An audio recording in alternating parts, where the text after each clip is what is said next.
انت صاحب المكان يعني. اتفضل، انت على راسنا كلنا دول. بسم الله الرحمن الرحيم. طبعا مناسبة سعيدة جدا ان احنا نكون متواجدين لعدد بسم الله ما شاء الله، يعني اكتر ما يعادل من 120 واحد موجودين معانا.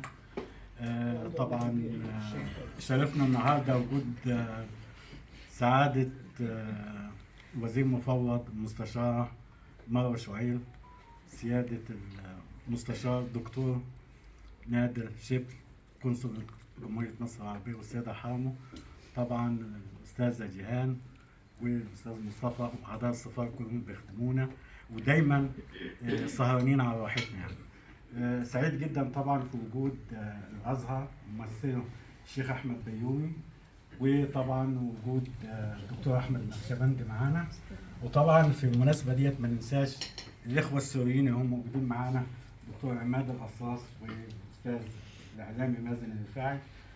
طبعا هنا في قامات مصرية كتير، طبعا بالتالي أول مرة يكون معانا الحاج عاطف، شركة عاطفكو طبعا، وكل الوجوه الطيبة وعميد هشام والدكتور أحمد إبراهيم والدكتور محمد، الناس كلها، والدكتور رشاد.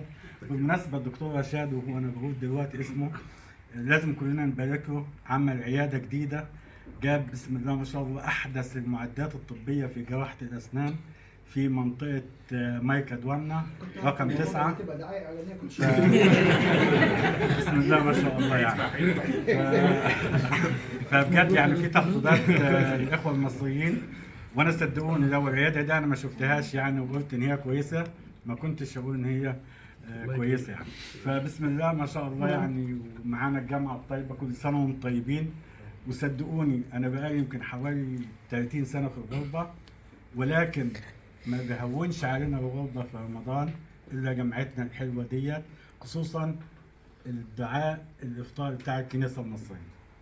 النهاردة مش عارف أهني مين، أهني أبونا مينا، ولا أهني قداسة البابا طرادرس، ولا أهني أبونا إيليا اللي هو قس الكنيسة دميانة في الأنيات الشرقية المكان اللي أنا منه، ولا أهني زميلي أبونا باسيليوس في منطقة السنبلاوين كنيسة العذراء. كلنا نسيج واحد، مسلمين ومسيحيين. طبعا بعتذر ان انا يمكن ما ذكرش اسامي كل الناس اللي موجوده، ولكن طبعا بنشكر عمده اللي جاي من بلغاريا، شرفتنا النهارده واهلا وسهلا بيه. ومش عاوز اقول لكم يعني قد ايه شعور انا واحنا بنفطر هنا، وما يقارب من حوالي 20 اخ مسيحي قبطي مصري بيخدموا علينا. دي طبعا خدمتكم فوق راسنا من فوق، بنشكركم. كل سنه وانتم طيبين جميعا. حضرتك ده الاستاذ احمد بيومي ممثل الازهر، الشيخ احمد بيومي هيقول لنا كلمه، والدكتور احمد النقشبندي.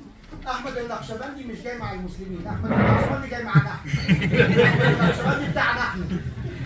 اتفضل يا بسم الله الرحمن الرحيم. يعني يسعدني ويشرفني ان اكون حاضرا يعني ممثلا عن الازهر الشريف، وكل عام وحضراتكم بخير، ونسال الله تعالى ان يحفظ مصرنا وجميع المصريين في امن وسلام ومحبه دايمه، وربنا يديم علينا الخيرات ونجتمع دايما كده على خير.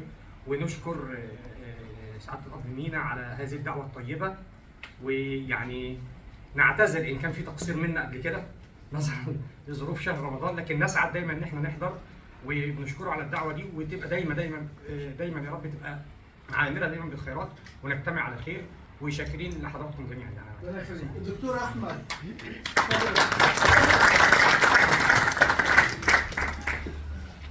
بسم الله الرحمن الرحيم. اولا سبقني سعد الابنينا، انا ماني ضيفهم، انا اشعر اني في طبعا. يعني في مقولة عربية تقول لقاء الخلان يزيل الأحزان. ذكرتها سابقا وأذكرها مرة أخرى، أنه مصر أم الدنيا، مصر لها فضل علينا كعرب وكمسلمين. هذا الاجتماع بهذه الجمعة الطيبة وبهذه التشكيلة الطيبة ما رأيت في هذا البلد في غير سفارة، ولا لقيت لغير جالية إلا الجالية المصرية. فالشكر لمصر، الشكر للأزهر، الشكر لأبونا مينا، وليس آخرا الشكر لسفارة جمهورية مصر العربية التي تجمع هذا الطيف. نسأل الله سبحانه وتعالى أن يستمر هذا اللقاء بهذه الروحانية وهذه البسمة الطيبة. احنا اللي عايشين في الغربة نفتقد هذا اللقاء، ونفتقد هذا اللقاء بهذه الشمولية، يعني العربي والمسيحي والمسلم والسوري والمصري وغير ذلك. الفضل لمصر وسمحت أبونا مينا، وأقول أعياد سعيدة وكل عام وأنتم بخير ورمضان مبارك وعساكم من عواده بالخير إن شاء الله. واسمحوا لنا احنا لازم نروح. بس قبل ما تخرج يا دكتور عايز اعتذر ان انا اتكلمت قبل الاخوه الافاضل اللي اتكلموا بعد، لان كنت المفروض اتكلم اخر واحد. بس القعده جنب البعثه الدبلوماسيه قاعده مهيبه فلخبطت معايا بس شويه. كل سنه وحضرتكم طيبين.